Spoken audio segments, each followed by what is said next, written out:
And tropical downpours expected for millions across areas of the South. My name is Michael, here to give you an update on the latest on what's going on out there in the weather community. We have some shower and thunderstorm activity that is occurring for areas of the South into Georgia, areas of the Carolinas, and we're going to have to keep our eyes on this as we potentially have the risk of severe thunderstorms and things like that. But my name is Michael. Make sure you like, comment, and subscribe, and let's get right into it. So as you can see right here, this is the HRRR model, the 12Z run of this model, and let's see.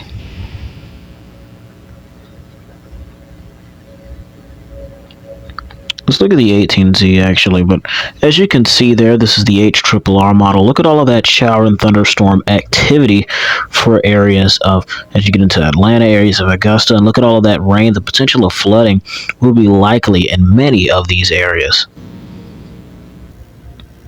So we're going to look at the risk of flooding right now, and I'm going to show you some alerts that are happening right now from the National Weather Service. We have some flood watches that are in effect, as well as flash flood warnings for areas of Atlanta. Look at that flash flood warning. Flash flood warning, that goes all the way from Atlanta. That's a separate flash flood warning, but still you get the point of this. Look at that flash flood warning just north of Atlanta around the Gainesville region, and then we have that flash flood warning for areas of the main city of Atlanta in the 285. Flash flood watches in effect, and they've been extended to the Atlanta and Athens region, as you can see there, as we get into areas of Columbia, into Charleston, to areas of the Outer Banks of the Carolinas. That's something that we're looking at there. So a lot of flood watches in effect. I do think that maybe, and this may happen in the upcoming days, but I think the flood watch should be increased in these areas: Charlotte, Augusta, and Greenville, Spartanburg, areas like that. I think the flood watch should be extended because we're going to get a whole bunch of rain, but looking at the maps, it may not be necessary. But here's a look at our tropical weather outlook in the Atlantic. We have nothing to worry about. Bertha is gone, so we're just focused on the rain here in the Carolinas, and look at this rain threat. We're going to have an not extreme, but a moderate risk of rain. This is going to be around the Columbia, Charleston, Myrtle Beach, and Wilmington areas of moderate risk. This is today. That's going to be just east of Augusta, where you're going to have this rain. Areas of Orangeburg, Sumter, Columbia, Charleston, into Myrtle Beach, getting into the PD region, Lake City, Manning, and Georgetown, as well as Wilmington and those familiar cities over there. Slight risk in effect for areas like Fayetteville, south of Raleigh, Greenville, Augusta, Atlanta, Macon, and into Statesboro, Eatonton. These are the areas you want to watch out for. For tomorrow, we do have a slight risk, so it's not going to be as bad as flooding tomorrow, although tomorrow we probably could expect a moderate risk to show back up, to be completely honest with you, when I show you these models in just a second. But things can change. As we get into day 3, our outlook is looking at just a marginal risk for areas of Florida. That's what's going on. So rest of part of the country I will get to you in just a second, but we're just looking at the model data of what's going on. So we have a lot of rain, a lot of flooding that will be expected across the board, no doubt about it. So we've looked at the HRRR model, but let's look at the RFS model, and we are going to look at the composite reflectivity, because some of these storms, they're going to be strong, severe possibly, and we could be seeing those severe thunderstorm warnings, those special weather statements, flash flood warnings, depending on how much rain there is in the RFS. Look at all of the shower and thunderstorm activity that's happening here. We have areas well across areas of Georgia. Look at that shower and thunderstorm activity as you get into areas of southern Georgia as well, into the low country of South Carolina. That's something we got to look out for. Look at all of this shower and thunderstorm activity. There's going to be a lot of it, and it's not going to hold up. Some people are going to get more rain than others, of course, and some people are just not going to get any rain. Well, they probably will get some rain. This is going to be a lot of rain. Some areas may get missed than others. So I do want to say that. So let's look at the NAM run and see what's going on here with the NAM. And as you look at this, we have rain that is occurring for areas of Georgia. So really, it looks like the eastern areas and the northern areas. I don't know how to explain that, but like this Greenville, Spartanburg area.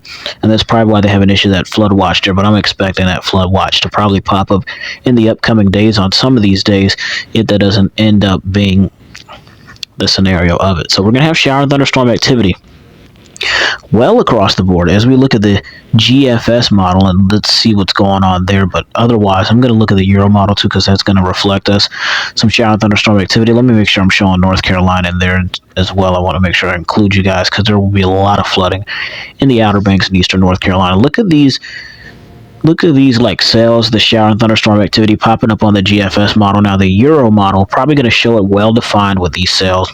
Not going to be in those exact areas, but look at those reds on your screen. They're popping up on the screen. A lot of shower and thunderstorm activity as we get into areas of West Georgia, North Georgia, into Northeast Georgia, into East Central Georgia, into the Midlands, into the upstate of South Carolina, the Low Country, really the entire northern sections of Georgia, even areas of South Georgia, West Georgia. We're looking at with all of this shower and thunderstorm activity. So what are we having here? What is the climate prediction, not climate prediction center, what is the storm prediction center showing us here for our convective outlook? We have a marginal risk of severe weather today, so that's southeast of Columbia. Now, we saw with these showers and thunderstorms, right? We saw with the shower and thunderstorm activity the risk of severe weather, as we have that marginal risk around the Low Country. And look at this marginal risk. We'll get to those areas in a second, but as we look at the flooding for Georgia and Carolinas, marginal risk around the Low Country and the Outer Banks, eastern North Carolina. Now, as you get into day two, we don't really have anything at all for this section part of the country, but I wouldn't be surprised if we get a marginal risk, maybe even a slight risk into that area. As we get into Sunday, we don't have to really worry about that. We're going to wait until that severe weather we're going to wait and see, rather, if the severe weather is possible in these upcoming days. So as we get into the day two outlook and the day three outlook, not seeing much things yet. Day two, I really think we're going to have a risk of severe weather, as shown as these models over and over. We've been seeing the convection, the cells, the things like that, and it's just been showing consistently of what is possible in these upcoming areas. So for our tornado threat today and across areas of the eastern section, nothing to worry about with this wind threat. From Savannah to Wilmington, this one we got to watch out for. And for our hail threat, we're not going to have a hail threat in this part of the country. So that's something we're going to be looking at there. But as we get into areas like this, let's look, and we're going to look at some rainfall totals in just a second. But let me get to other parts of the country. This is what the Storm Prediction Center is showing us. In the northern parts of the country, we're having that slight risk, as well as the marginal risk that's happening here towards the south, and the marginal risk that's happening towards the west.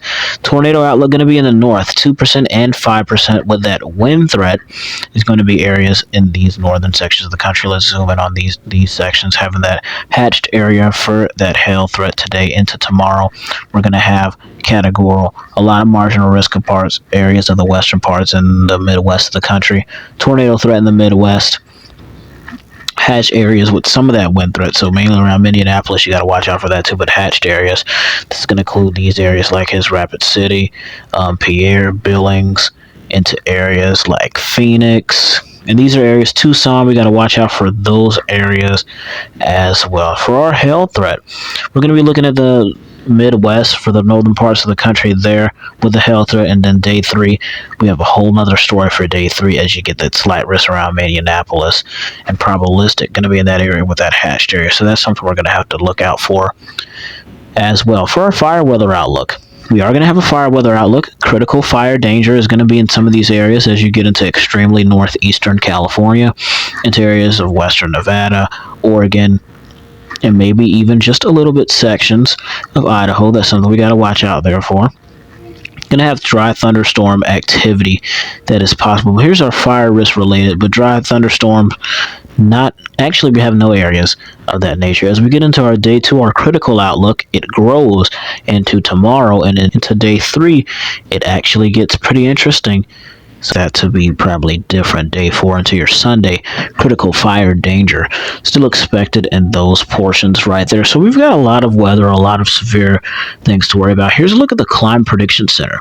Having those areas in the west are going to have those above average temperatures. As you get into the mid-Atlantic and areas like this, we are looking at some not really, those are above average temperatures in that red, if I made a mistake there, but in the below average temperatures towards our East New England and the Midwest, it doesn't look like we're expecting below. Everybody will be above average, if not at normal temperatures. As we get down here into areas of Alaska, you are going to have those, but in the lower 48, looks like no one is going to be amongst those areas of the below average temperatures, so that's something we got to look out for as well. Like I said, alerts that are happening here. Flood watch is in effect for areas of eastern North Carolina, low country of South Carolina, the Midlands, into areas of Alabama now, and into areas of Georgia. Heat advisory is scattered across multiple parts of the country.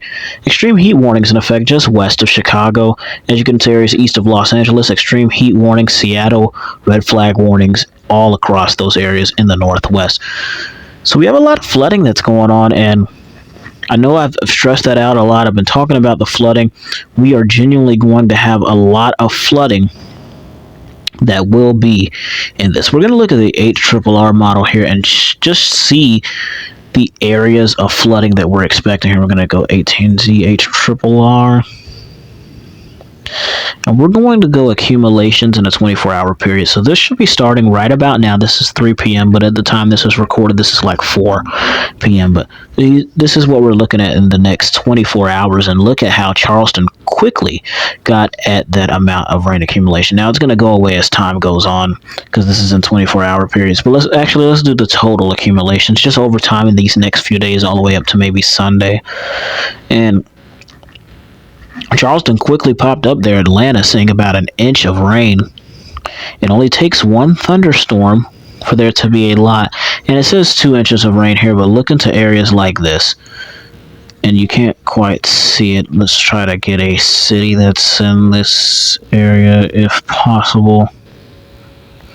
But just look at how much downpours we're having. A lot of it trying to be in those eastern portions of the country. Let that rain get to the areas that are on the coastal areas, and then we have an issue.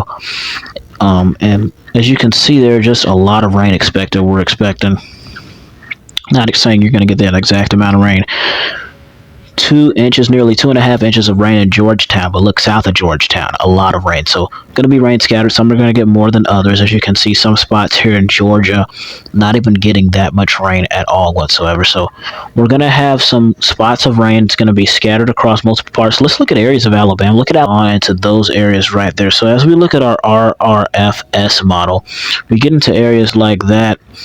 And as we can see, look at the RRFS model. It's showing Atlanta 3.5 inches of rain, getting closer to that side of 4 inches of rain. And that's a look at our 18Z RFS model. Looking at majority of that, look at these purple pockets of rain that are possible. Look at this. South Fulton, 1 inch of rain. Atlanta, near 4 inches of rain. And as you can see there's a difference in the line what's happening here. So scattered rain showers across. Remember, it takes one thunderstorm, bringing these heavy showers and thunderstorms. We have the humidity, the convection, the potential for severe storms. That's something we got to look out for as well. So we have a lot to look at. Areas of eastern North Carolina specifically, look at these rain totals. Not exactly going to happen, but we're just looking at the possibility. We're going to have some flash flooding that's happening, a lot of flash flooding indeed.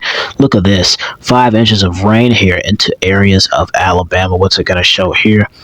5 inches of rain here into areas of Alabama. I mean, just look at these totals. So if this rain carries the way it does, look at the areas of Florida too. Let's not forget areas of northern Florida.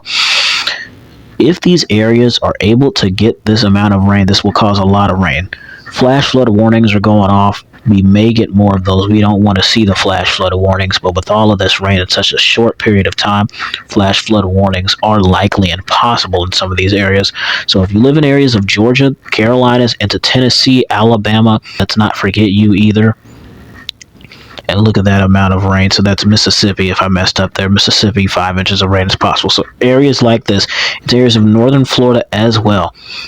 Flooding is on the way. Flooding is ongoing, and you need to be weather aware. My name is Michael. Make sure you like, comment, and subscribe. I'll see you out there in the weather community, here to update you on the latest. Make sure you share this with a person you may know. We're going to continue to grow this channel, giving you the latest information on what's going on out there in the weather community. My name is Michael.